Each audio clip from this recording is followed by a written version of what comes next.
नंगी और गंदी राजनीति, नंगापन दिखाया। आप पहले से ही नंगे हो, कपड़े उतारने की क्या जरूरत है? दोस्तों, ये शब्द किसी सड़क छाप व्यक्ति के बिल्कुल भी नहीं है, बल्कि देश की यशस्वी प्रधानमंत्री नरेंद्र मोदी के। देश तो जानता है आप पहले से ही नंगे हो, फिर कपड़े उतारने की जरूरत क्या पड़ी? नंगापन दिखाया, गंदी और नंगी। सुना आपने? ये भाषा है देश के प्रधानमंत्री की। रैपिड रेल को हरी झंडी दिखाने के लिए पीएम मोदी मेरठ पहुंचे थे, जहां भाषण देते हुए उन्होंने नंगेपन जैसा अश्लील और अभद्र भाषा का इस्तेमाल किया। क्यों? क्योंकि बीते दिन कुछ जेनजी युवा एआई समिट में पहुंच गए और वहां उन लोगों ने अपनी टी शर्ट उतारकर प्रदर्शन किया, और इसी के बाद से पूरी बीजेपी और अब पीएम मोदी की भी बौखलाहट उनके भाषणों में साफ देखने को मिल रही। वो अपनी गरिमा भूल चुके हैं, पद की गरिमा भूल चुके हैं, क्योंकि जिस पद पर वो हैं उस पद पर बोले गए व्यक्ति के भाषणों को दुनिया भर में सुना जाता है। वैसे में नंगे और अश्लील शब्दों का इस्तेमाल करना क्या ये देश की छवि को, प्रधानमंत्री पद की गरिमा को ठेस नहीं पहुंचाता? लिहाजा यही वजह है कि अब खुद बीजेपी वाले ही मोदी जी के संस्कारों की क्लास लगा रहे हैं, उन्हें आईना दिखा रहे हैं। वो भी हम आपको दिखाएंगे और साथ ही ये भी बताएंगे कि विपक्ष ने पीएम मोदी की क्या क्या कुंडली खोलकर उन्हें नंगा कर दिया है। ऐसा में शुरुआत पीएम मोदी के भाषणों से, जहां उन्होंने नंगी, गंदी और नंगापन जैसे अश्लील शब्दों का इस्तेमाल करके प्रधानमंत्री पद की गरिमा को ठेस पहुंचाने का काम किया। और इसी के बाद से लोग इसकी गंभीरता को समझते हुए नरेंद्र मोदी के संस्कारों की जमकर क्लास लगा रहे हैं। एक यूजर ने नंगेपन पर मोदी को आईना दिखाते हुए वो तस्वीर शेयर कर दी जिसमें बीजेपी नेता मनोहर लाल धाकड़ हाईवे पर भी अपने नंगाई का प्रदर्शन कर रहा था। ऐसे में यूजर इस तस्वीर को शेयर करते हुए लिखते हैं कि भाजपा के नंगेपन को तो पूरे देश ने देखा है। यानी पीएम मोदी के नंगेपन वाली भाषा के बाद लोग बीजेपी की सच में नंगाई वाली तस्वीरें खोज खोज कर पीएम मोदी को आईना दिखा रहे हैं। पत्रकार है मुकेश कुमार, वो पीएम मोदी की अभद्र भाषा पर लिखते हैं ये एक लोकतांत्रिक देश का प्रधानमंत्री नहीं, एक तानाशाह बोल रहा है। इन्हें जिस तरह की ट्रेनिंग मिली है यानी आरएसएस में, उसमें लोकतांत्रिक मर्यादाओं का कोई पाठ नहीं पढ़ाया जाता। उन्हें पता ही नहीं है कि विपक्ष होता क्या है, विपक्षी दलों का महत्व क्या होता है। वे उन्हें शत्रु ही दिखते हैं। वाकई विपक्ष पर निशाना साधने के चक्कर में अब नरेंद्र मोदी मर्यादाओं की हर सीमा पार करते जा रहे हैं। कभी मुजरा, मंगलसूत्र, भैंस चोरी और अब नंगापन और नंगी गंदी राजनीति जैसी भाषा। हालांकि पीएम मोदी यहीं नहीं रुकते। मंच कोई भी हो, सरकारी अपने पार्टी की चुनावी रैली, सभी मंचों से विक्टिम कार्ड खेलना अब मानो नरेंद्र मोदी की फितरत बन चुकी। यहां भी PM Modi Meerut rapid rail को हरी झंडी दिखाने के लिए पहुंचे थे।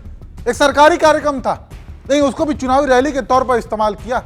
विपक्ष के लिए भद्दी भद्दी भाषाओं का तो इस्तेमाल किया ही किया, साथ ही हर बार की तरह यहां भी मां को गाली, मोदी की कब्र खोदने जैसे विक्टिम कार्ड खेलने से बाज नहीं आए। ये लोग मेरी कब्र खोदना चाहते हैं, मेरी माँ को गाली देने से भी उनको कोई परहेज नहीं है। सुना आपने? ये हालत होगी ये देश के प्रधानमंत्री की। हर एक मंचों पर वही विक्टिम कार्ड। लिहाजा अब लोग भी इनके खेल को बखूबी समझने लगे। एक यूजर है, वो लिखते हैं कि इतना चरित्रहीन और कायर कोई कैसे हो सकता है जो रोज सिर्फ विक्टिम कार्ड खेलता हो। ऐसे कमजोर और डरपोक इंसान के हाथों में देश का शासन देना जनता की बहुत बड़ी गलती है।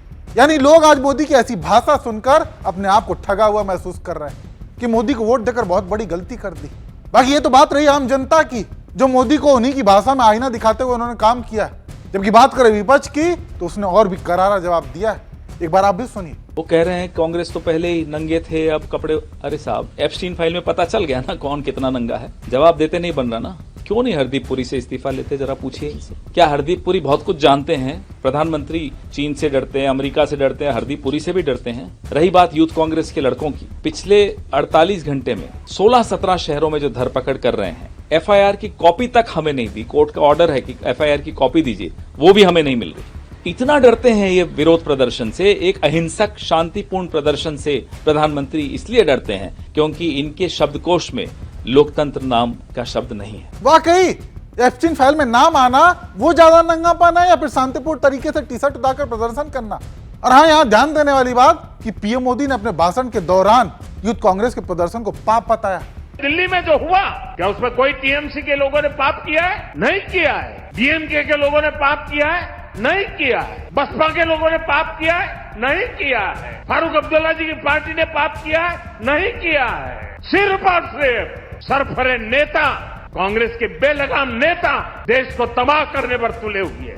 सुना आपने? अब आप खुद बताइए कि एक ऐसा इंसान के साथ नाम आना जो मासूम बच्चियों की सौदेबाजी करता था, उसके साथ दरिंदगी करता था, जेफरी एप्स्टीन, उसके साथ नाम आना वो पाप है या फिर टी शर्ट उतारकर प्रदर्शन करना? बाकी बात रही प्रदर्शन से देश की छवि खराब होने की, तो ये वीडियो देखिए, ब्लूमबर्ग ने शेयर की है। जिसमें उसकी रिपोर्टर ने एआई समिट में आ रही दिक्कतों को बताया है कि कैसे मोदी के चक्कर में लोगों को परेशानियां झेलनी पड़ी। हर जगह मोदी मोदी के पोस्टर, जबकि समिट में पूरी तरह से बदइंतजामी देखने को मिली। और क्या समिट में ही नहीं, बल्कि उस रिपोर्टर ने यहाँ की हालत को देखते हुए उस पर भी सवाल खड़े किए, यहाँ की हवा, यहाँ की ट्रैफिक समस्या, अव्यवस्था पर। और तो और उस रिपोर्टर ने यह तक कह दिया कि भारत में एआई के वादे और उसकी हिपोक्रेसी कितनी स्पष्ट दिखी, उतनी कहीं और नहीं दिखी। सोचिए और तय कीजिए कि देश की छवि को सच में किसने ठेस पहुंचाने का काम किया। उसने जिसने देश की यह हालत कर दी, या फिर वो 2-4 लड़के जिन्होंने शांतिपूर्ण प्रदर्शन किया। और प्रदर्शन से तो लोकतंत्र मजबूत होता है। लेकिन आज की मोदी सरकार अब प्रदर्शन को भी नकारात्मक रूप से परिभाषित करने पर तुली हुई है। ऐसे में आप दर्शक इस पर क्या सोचते हैं, अपनी राय कमेंट करके जरूर बताएं।